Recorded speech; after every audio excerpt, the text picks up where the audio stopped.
Now let us see the Fourier transform of the most important signal, signum function.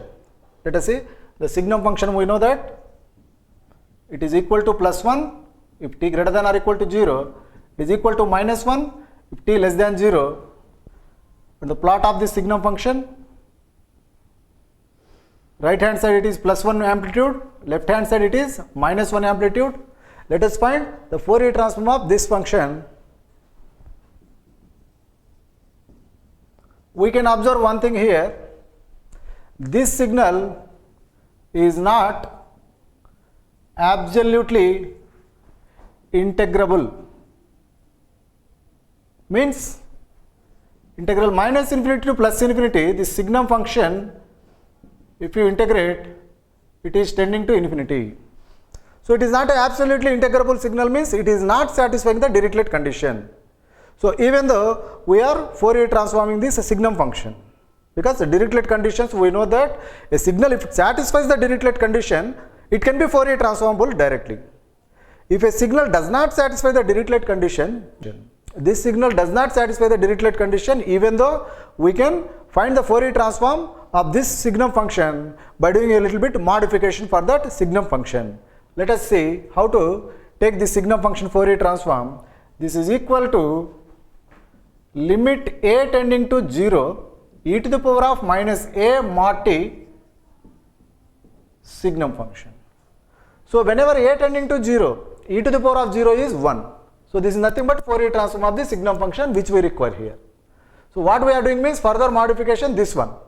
Why we are doing this one means because of signum function is not absolutely integrable function. It is not satisfying the Dirichlet condition. That is why we are just modifying slightly like this.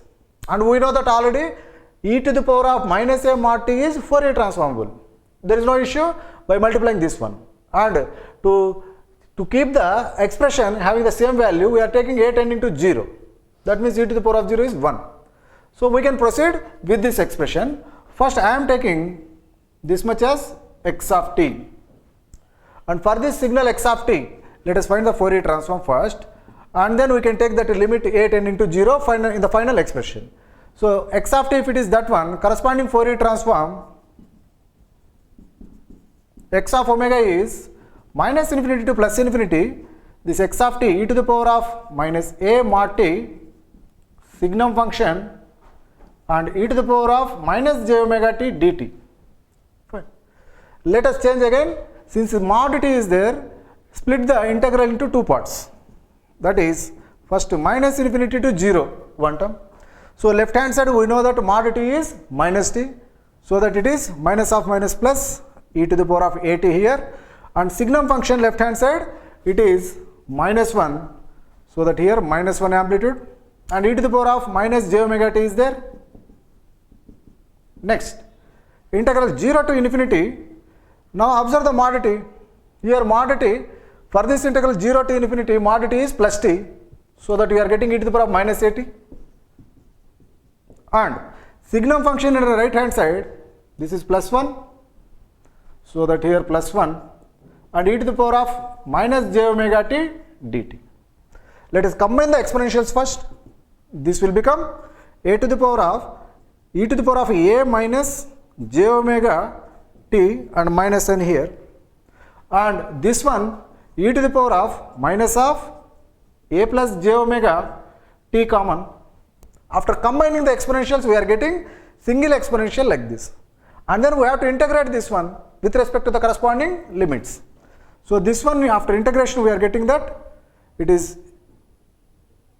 in the denominator we are getting a minus j omega like this after integration, with the t limits running from -infinity to 0, and this one after integration in the denominator we are getting minus of a plus j omega, and t limits 0 to infinity, and here plus n is there. Further, after substitution of the limits, what is the expression? Let us see now. This one minus of 1 by a minus j omega, and here upper limit substitution we are getting e power 0, lower limit substitution we are getting e to the power of -infinity, and second term if you observe we are getting minus of 1 by a plus j omega, and the limits substitution we are getting here, upper limit infinity is there, here exponential minus sign is there, so we are getting e to the power of minus infinity, minus lower limit we are getting e to the power of 0. Observe the limit values. After substitution of the limits we are getting here 1, this is 0, this is 0, this is 1.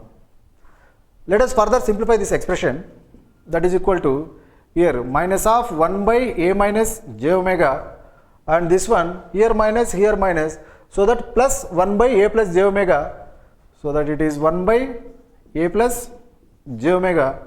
This one further modification, we are getting into the denominator, this is a minus j omega multiplied by a plus j omega, and this side minus sign is there, so that minus a minus j omega is there, and plus sign is there, so that it is a minus j omega. This time the cancellations in the numerator, if you observe, a gets cancelled, and further we have minus j omega means this expression is minus 2j omega divided by this expression, we know that a square plus omega square. What is this function x of omega? Here this x of omega is Fourier transform of x of t. Observe this function Fourier transform, we got it. To get the Fourier transform of signum function, we have to take limit a tending to 0, this x of omega. What we got the expression, that one. So in this expression, if we take a tending to 0, what we are getting here? Minus 2j omega upon 0 plus omega square. So this one further can be modified as omega gets cancelled. This is 2j by omega with minus sign, or you can take this expression by multiplying j in the numerator and denominator, so that j square is minus 1. We will get 2 by j omega is the Fourier transform of signum function finally.